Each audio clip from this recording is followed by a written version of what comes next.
विषय है कलाकार की जीवन शैली का।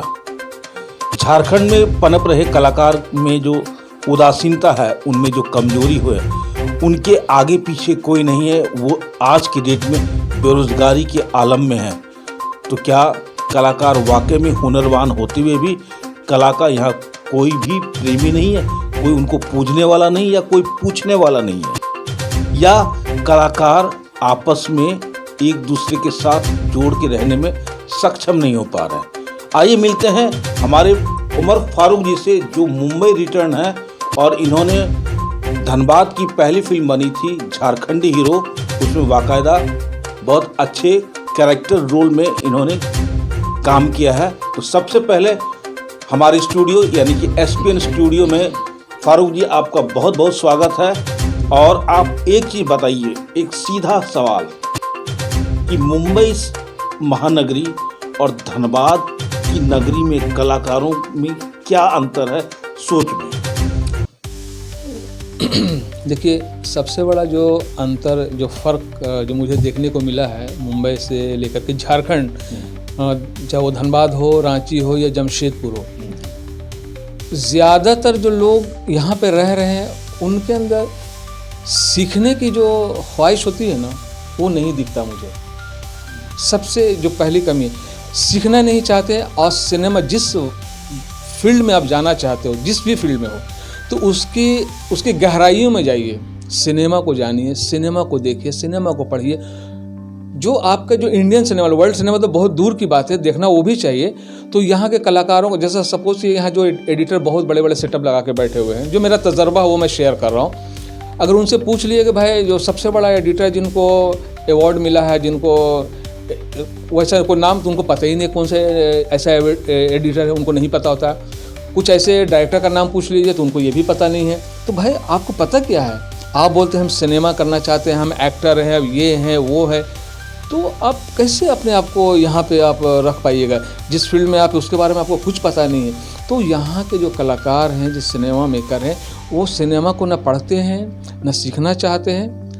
तो ये सबसे बड़ा फ़र्क है कि सीखना नहीं चाहते। यदि वो सीखने की कोशिश करें, जैसे आज भी मैं सीख रहा हूँ, आज यहाँ आपके स्टूडियो में बैठा हूँ एसपीएन, तो यहाँ भी मुझे सीखने को मिल रहा है। तो जब सीखना चाहेंगे ना, तो ऑटोमेटिकली वो बेहतर होगा। तो यहाँ जो नहीं पनपने का या नहीं कुछ होने का बेहतर, इसके पीछे सबसे बड़ा रीज़न यही है। हमेशा यहाँ के कलाकारों का हमने देखा कि उनके जहन में बॉलीवुड की हिंदी फिल्में चलती है, शाहरुख खान, सलमान चलता है, या फिर भोजपुरी का सिनेमा चलता है, और वही अपने यहाँ पे जो भी एल्बम या जो भी बनाते हैं उस पर वो दिखता है मुझे। तो वो सीखें, सिनेमा को देखें, खूब देखें और पढ़ें। एक कलाकार को पढ़ना बहुत ज़रूरी है। आप नहीं पढ़ेंगे, आप नहीं टिक पाएंगे। ये जो मुझे फ़र्क लगता है, बहुत बड़ा है ये। तो आपने देखा कि फारूक जी ने एक सीधा और सटीक स्टेटमेंट दिया कि धनबाद और झारखंड के कलाकार सीखना नहीं चाहते हैं। कारण ये है कि आज की डेट में यूट्यूब का ज़माना है, देख देख के ही सीख लेते हैं। तो जाहिर सी बात है कि हुनर फिर आप कहाँ से लाइएगा, डेप्थ में कहाँ जा पाइएगा, टेक्निकल नॉलेज आप कहाँ से ग्रहण कर पाइएगा। अगर अभिनय में भी, अभिनय का जो रूपरेखा है, जो नौ रस है, उसका सही ज्ञान आपको कहाँ से मिलेगा? उसके लिए अध्ययन सबसे ज़्यादा ज़रूरी है। एक सवाल और है फारूक जी, एक ही बताइए कि आप यहाँ आए, अभी आपने यहाँ क्या शुरुआत किया कलाकारों के लिए और खुद के लिए भी? देखिए, सबसे पहले तो यहाँ मैंने जो भी काम किया, 2008 में हमने यहाँ पे सबसे पहली लघु फिल्म इल्लीगल कोल माइनिंग पे किया, शराब द मिराज। तो चूँकि मुंबई में रह रहा था, तो यहाँ मुझे पता नहीं था क्या था नहीं था। तो जो लोग मुझे मिले उनको लेकर मैं किया, यहाँ पे कैमरा और जो भी असिस्टेंट जो भी थे उनको लेकर किया। और वो एक यहाँ पे वो इल्लीगल कोल माइनिंग पे, चूँकि लोग इल्लीगल कोल माइनिंग पे सिनेमा करने के पीछे रीज़न ये था, चूँकि धनबाद कोयले की राजधानी है, यहाँ कोयला हमारा मतलब हमारी ज़िंदगी है। तो कोयले, जैसे मुंबई को देख लीजिए, अंडरवर्ल्ड पे सैकड़ों फिल्में बनी हैं। तो मेरा मानना है कि धनबाद के कोयले के जीवन पे सैकड़ों फिल्में बनाई जा सकती है। तो हमने वहाँ से शुरुआत की, और वो मेरी पहली जो डेब्यू फिल्म थी एज ए डायरेक्टर राइटर, वो मैंने किया। और उस फिल्म ने मुझे काफ़ी कुछ दिया और मेरा मनोबल, मेरा हौसला को बढ़ाया, और उस फिल्म को अवार्ड मिला, डायरेक्टर को मिला। तो इस हिसाब से मुझे बेहतर उसका रिजल्ट मिला। तो मैं कोशिश में लगातार लगा हुआ हूँ कि अगर कुछ बेहतर होता है तो यहाँ के लोगों को जोड़ो, और मेरी कोशिश रहती है जब भी मैं यहाँ पे काम किया हूँ तो यहाँ के लोगों को मौका दिया हूँ और उनको काम दिया हूँ। इस बीच में देखिए, आपको 2016 में एक बाहर की एक फिल्म टीम आई थी स्कॉटलैंड से, माउथ ऑफ हेल। तो वो जब आए थे तो मुंबई आई, मुंबई से कोलकाता से किसी बांग्ला डायरेक्टर ने मुझे रिकमेंड किया था, मैं यहाँ से उसको लीड किया था। जैसे यहाँ पे 2-3 कलाकारों का हमने उनका जो है कि उसमें पार्टिसिपेट करवाया था, उन्होंने काम किया और वो फिल्म बाफ्टा नॉमिनेटेड। और इंडिया में सबसे पहली बार स्क्रीनिंग उस फिल्म की हुई थी, कोलकाता इंटरनेशनल फिल्म फेस्टिवल में हुआ था। तो मतलब वो वहाँ से ऐसे शुरुआत हमने की है। और अभी भी मैं कई पाइपलाइन में ऐसी चीज़ें हैं कि मैं चाहता हूँ कि बेहतर से बेहतर कर, लेकिन मुझे यहाँ पे उस तरह के लोग या टीम नहीं मिल पा रही, जिसकी वजह से मैं नहीं कर पा रहा हूँ। जैसा आपने अभी थोड़ी देर पहले कहा था कि यहाँ पर सिनेमा पे हम लोग बात नहीं कर पाते क्योंकि वैसा माहौल नहीं है, वैसे लोग नहीं है। उस स्टेज पे आकर के एक हेल्दी डिस्कशन हो, तर्क वितर्क हो तो समझ में बात आती है। तो बात तो तब होगा डिस्कशन सिनेमा पर जब आप सिनेमा को जानिएगा, हम जानेंगे, समझेंगे, पढ़ेंगे तो ही हम बात कर पाएंगे, तो बात ही नहीं हो पाएगी। तो मेरी प्रयास जारी है और मैं कोशिश में लगा हूँ कि जैसे बेहतर होगा मैं करूँगा और कर रहा हूँ जैसा भी होता है। अभी आपको मैं बताऊँ कि पिछले 3 साल में यहाँ पर रिसर्च करने के बाद कॉमरेड A.K. राय, जो स्वर्गीय A.K. राय, उन पे मैं, उनकी जीवनी पे मैं पूरी रिसर्च करके मैंने काम किया, पूरी फिल्म कंप्लीट शूट कर लिया हूँ। लेकिन आर्थिक तंगी की वजह कर मैं उसका कंप्लीट नहीं कर पाया। यहाँ के बहुत बड़े नेता ने कमिटमेंट किया था कि इसको फुलफिल करूँगा, लेकिन 11th आवर उन्होंने हाथ उठा दिया कि छोड़ दिया, ये फिल्म आपसे नहीं होगा। तो हमने बोला कि देखिए, डॉक्यूमेंट्री फिल्म है, कोई खाने का काम नहीं है। विशाल भारद्वाज जैसे जब मकबूल बनाते हैं ना, तो उनके पास पैसा नहीं होता, तब बुलेट की आवाज़ को मुंह से निकलवा करके उन्होंने वो शूट किया और वो फिल्म काफ़ी मकबूल हुई। इतना आसान नहीं। तो यहाँ के जो लोग हैं जो सिनेमा का समझते हैं या कला को समझते हैं या उस लायक हैं, तो अगर कॉपरेट करते हैं, हमारे जैसे बहुत सारे लोग हैं, हमारे धनबाद में N. कृष्णा जी भी हैं, बहुत सारे लोग हैं, ऐसी बात नहीं। अगर उनको अगर सही रूपरेखा मिले, बहुत सा बैकअप मिले, जो बेसिक चाहिए, तो यहाँ पे एक बेहतर काम किया जा सकता है और लोगों को सही दिशा मिल सकती है।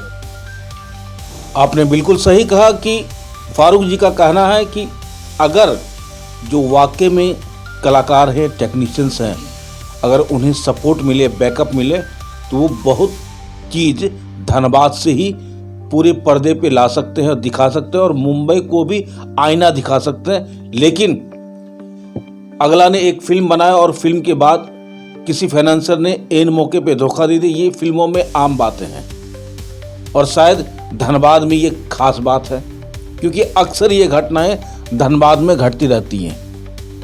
धनबाद के फाइनेंसर इस बात से महरूम है कि यहाँ भी कोई अच्छे कलाकार हो सकते हैं या अच्छा निर्देशक हो सकता है या राइटर हो सकता है। इसी वजह से वो लोग डरते हैं कि कहीं मेरा पैसा डूब ना जाए, और उसका एक बहुत बड़ा प्रारूप आपको देखने को मिलेगा कि यहाँ पे फिल्म इंडस्ट्रीज बनते बनते ख़त्म हो चुकी है, अभी तक नहीं बनी है। झारखंड सरकार भी शायद इसी दुविधा में है कि कहीं मैं फ्लॉप ना हो जाऊं, लेकिन सवाल ये है, पहल तो किसी न किसी को करना ही होगा। इस पे मैं एक बात करना चाहूँगा। लिए बताइए। जहाँ तक सरकार की बात है कि वो पहल, वजह यह है कि झारखंड नीति में जो लोग को शामिल किया गया, जिन लोगों को शामिल किया वो गैर फिल्मी लोग हैं। तो गैर फिल्मी लोग हैं तो उनको फिल्म का मर्म का पता है ही नहीं है। तो इसका बेहतरी कैसे हो सकता है? आप जो सिनेमा वाले लोग हैं, बहुत सारे लोग, देखिए अभी आपको मैं बताऊं कि झारखंड में इन दिनों एक टॉप मोस्ट जो एडिटर, जो बॉलीवुड में बड़ी बड़ी फिल्मों को एडिटिंग किया है, वांटेड, आओ खेले हम जी जान से, शॉर्टकट, रोमियो वगैरह, दिलीप देव का मैं नाम लेना चाहूँगा, वो इन दिनों पिछले कई सालों से झारखंड में है। ऐसे लोग, डॉक्टर श्रीराम डाल्टन है, मेघा श्रीराम है, इन लोग नेशनल अवार्ड विनर हैं। तो ऐसे लोग जब, और एक प्रेम मोदी भी हैं जिन्होंने पंचलैट, फणीश्वर रेणु के उपन्यास पर उन्होंने जो फिल्म बनाई, काफ़ी बेहतरीन फिल्म बनाया। तो वैसे जब लोग अगर इस नीति में अगर शामिल ऐसे लोगों को किया जाता, तो वैसे अच्छी फिल्में बनती और सरकार को भी इससे फ़ायदा दिखता और यहाँ के कलाकारों को भी काम मिलता। लेकिन ऐसा नहीं हुआ है, ये दुर्भाग्य है हमारा। कहीं ना कहीं कमी है झारखंड सरकार की चयनित करने में कि किनको रखा जाए उस पर। जी बिल्कुल।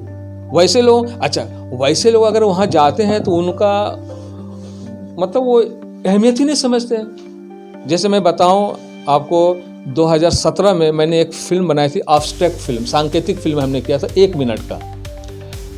रघुवर दास थे, उस फिल्म को अनुशंसा उस वक्त के विधायक श्री अरूप चटर्जी ने किया था और उसको हमने डिपार्टमेंट को फिल्म दी थी।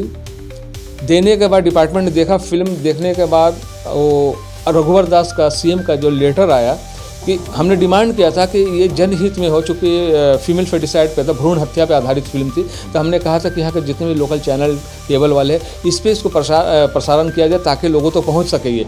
तो रघुवर दास मुख्यमंत्री थे, उन्होंने अपने लेटर पैड पे ये भेजा कि इस फिल्म को आगे किया जाए। जब मैं डिपार्टमेंट को देने कर गया फिल्म और लेटर के साथ, तो डिपार्टमेंट ने कहा यार फिल्म तो बहुत अच्छी बनी है, लेकिन उस पर उन्होंने काम नहीं किया। तो हमने कहा कि जब मुख्यमंत्री का लेटर लेकर आया हूँ, उसके बावजूद भी डिपार्टमेंट इस फिल्म को प्रसारण करने पर मतलब राज़ी नहीं है, ये तो दुर्भाग्य है। फिर हम क्या कर सकते हैं। और वो फिल्म आज क्या मतलब वैसे ही वैसी पड़ी है, नहीं हो पाया। तो कहीं ना कहीं अगर कलाकार अपने जी जान लगा करके मेहनत करके एक अच्छा चीज़ परोसना चाहता है, देना चाहता है, समझाना चाहता है, तो फिर कहीं बिचौलियों का खेल ही आ जाता है और वो उसकी कलाकारी वहीं की वहीं धरी रह जाती है। ये है कलाकार का अस्तित्व हमारे झारखंड का, और उसी अस्तित्व में पड़े हुए हैं मुंबई से रिटर्न उमर फारूक जी और बहुत सारे कलाकार। और यहाँ के कलाकार वाकई में अभी दोजख की ज़िंदगी में जी रहे हैं। आप देख रहे हैं सब पर नज़र। धन्यवाद।